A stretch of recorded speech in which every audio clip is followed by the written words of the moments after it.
Yes, welcome again. This is Easy Likes. So I'm here with Nathan. He's going to talk about his dog.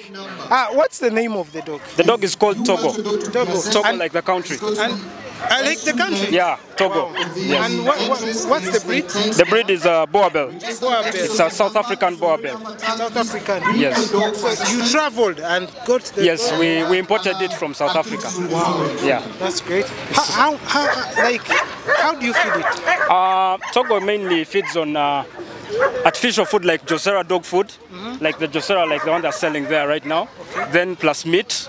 There's dog meat that we buy. Then we also feed him on mixed meat at times.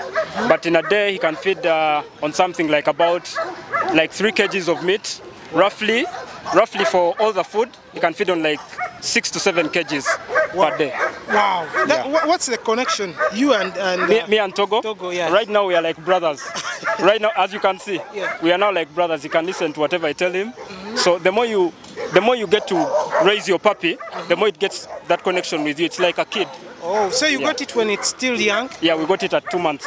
2 months of age. How old is he? He's now 9 months. She or he? He's a he. Wow. Yeah. He's now 9 months. Great. Yeah. So I'm scared by the old dogs.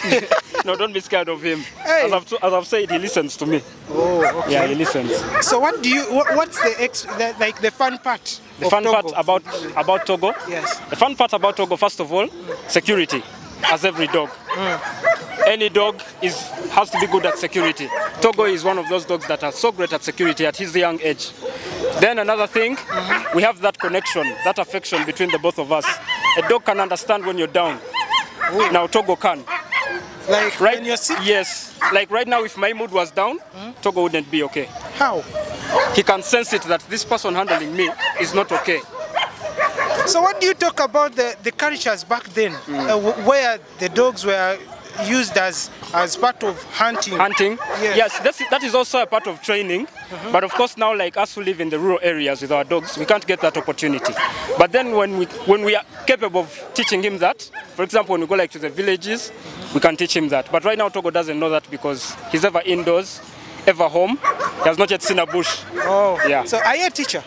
A trainer? Yeah, no, I'm not a dog trainer, but I've been with dogs for a long time. Okay. So at least I know most of the basics. Oh. I know most of the basics.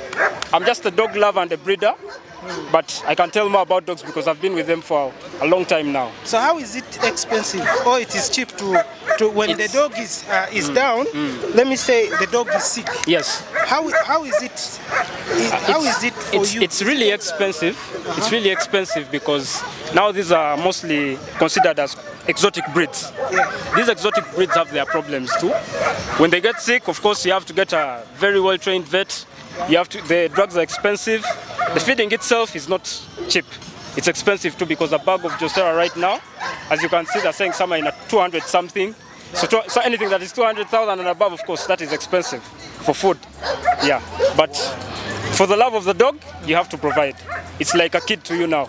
Oh, okay. Yeah. So what last comments that you give about like my viewers out there, if they want a dog, what connections do they need to get a dog? To get a dog and to make a friend to the dog. Yes. First of all, you have to be a dog lover.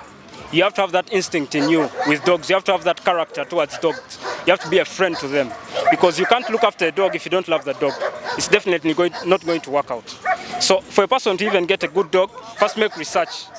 Some people buy dogs out there and they are not the real breeds they expected. A dog grows and it becomes something else. So it's better they come to us, the professionals, come to the breeders. We show you the real breed you need, the real dog you need, not getting a crossbreed that is going to disturb you. Okay, one last question. What is your comment between this dog, you said it's called? It's a South African Boabel. Boabel, yes. Okay, South African. And then the local breed of ours. The local breed of ours. Yes, what is the difference or what is, if like when you are to choose the dogs like to take home, which one would you prefer? Of course I would prefer this one. Why? Because this one, first of all, it has a more intelligent trait more than the local breeds. It's more intelligent than the local breeds. It's going to take you years to train a local breed how to sit, but this one is already seated, as you can see. What? It knows what to do. You see that? So I would take this one that understands the language than a local breed that you're going to tell to come, sit, and it doesn't understand anything. I thought when you get this puppy, yes, let me say all of them. Yes. When you get them when they are still yes. young, you can train. Yes, you can train, but these dogs are different. Now the IQs are different. The IQ of a local breed is lower than this. So what does it make the IQ for this one to be high? Naturally, the way they may tell you that Asians are more intelligent than Africans. That is something natural. We can't explain it. All right, thank you guys. Thank you so much.